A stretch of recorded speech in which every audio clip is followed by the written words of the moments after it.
Star heroine Samantha Ruth Prabhu ఈ పేరుకి పరిచయం అవసరం లేదు. తన అందం, అభినయంతో లక్షలాది మంది అభిమానాన్ని సొంతం చేసుకుంది. కెరియర్లో కొంత బ్రేక్ తీసుకున్న ఆమె మళ్ళీ స్ట్రాంగ్గా కంబ్యాక్ ఇచ్చేందుకు రెడీ అవుతున్నారు. అయితే సమంతకి 2015లో మ్యారేజ్ అయిన సంగతి తెలిసిందే. నాగచైతన్యని తన ఫేవరెట్ డెస్టినేషన్ అయిన గోవాలో హిందూ మరియు క్రిస్టియన్ పద్ధతిలో గ్రాండ్గా పెళ్లి చేసుకుంది సమంత. అయితే అప్పట్లో సమంత వెడ్డింగ్ అవుట్ఫిట్స్ బాగా వైరల్ అయ్యాయి.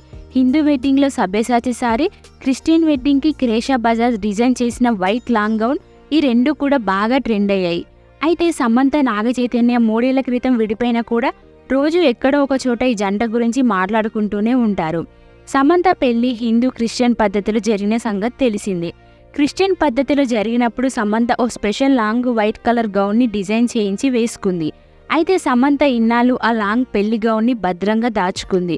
తాజాగా సమంత తన పెళ్లి గౌన్ని బయటకు తీసి ఓ అవార్డు ఫంక్షన్ కోసం రీమోడల్ చేయించి వేసుకుంది. సమంత తన వైట్ కలర్ పెళ్లి గౌన్ని బ్లాక్ కలర్లోకి మార్చి కొత్తగా డిజైన్ చేయించి దానికి సంబంధించిన వీడియో, కొత్త డ్రెస్ వేసుకుని దిగిన ఫోటోలను తన సోషల్ మీడియాలో షేర్ చేసింది. సమంత డ్రెస్ని క్రేషా బజాజ్ అనే సంస్థ రీమోడలింగ్ చేసింది. సమంతతో కలిసి పెళ్లి గౌన్ని రీమోడలింగ్ చేసిన వీడియో సోషల్ మీడియాలో షేర్ చేసి, కొత్త జ్ఞాపకాలు, నడవడానికి కొత్త దారులు, చెప్పడానికి కొత్త కథలు ఎప్పుడూ ఉంటాయి. సమంతతో కలిసి పనిచేయడం చాలా బాగుంది. ఆమెకు ఒక కొత్త జ్ఞాపకాన్ని సృష్టించాము అని పోస్ట్ చేశారు. ఇక సమంత తన రీమోడల్ డ్రెస్ని ధరించి దిగిన ఫోటోలను పోస్ట్ చేస్తూ, నాకు ఇష్టమైన గౌన్ని నేను రీమోడలింగ్ చేయించాను.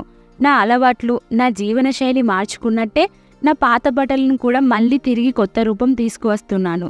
ప్రతి నిర్ణయం, ప్రతి పని ముఖ్యమైనదే. నాకు మీ హృదయాల్లో ప్రత్యేక స్థానం ఇచ్చి సపోర్ట్ చేస్తున్నందుకు ధన్యవాదాలు అని పోస్ట్ చేసింది. దీంతో సమంత కొత్త రీమోడలింగ్ డ్రెస్ వైరల్గా మారింది.